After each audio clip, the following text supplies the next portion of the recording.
സഹ്ലു തുസ്തരി റളിയല്ലാഹു അൻഹു ആണ്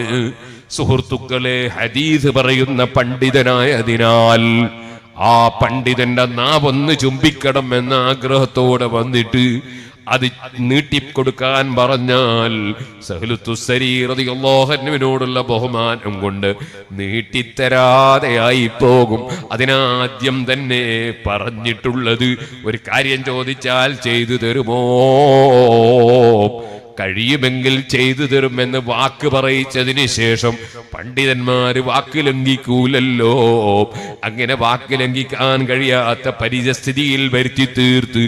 നാവ് നീട്ടിക്കൊടുക്കാൻ പറഞ്ഞതും അബൂ ദാവൂദ് റളിയല്ലാഹു അൻഹു നാവ് നീട്ടിക്കൊടുത്ത് മഹാനായ സഹ്ലു തുസ്തരി റളിയല്ലാഹു അൻഹു ചുംബിച്ചതും ഇതിൽ നിന്ന് നമ്മൾ ഗ്രഹിക്കണം,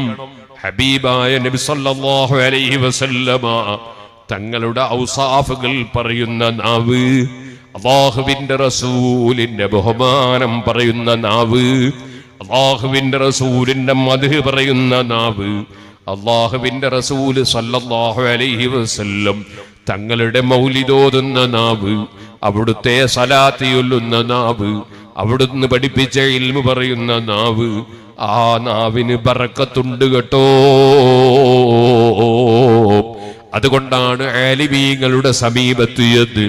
പലപ്പോഴും സാധാരണക്കാര് ദുആ ചെയ്യിപ്പിക്കുന്നത്, ഇന്നാ അഅ്തൈനാകൽ കൗസർ ഫസല്ലി ലിറബ്ബിക വൻഹർ ഇന്ന ശാനിയക ഹുവൽ അബ്തർ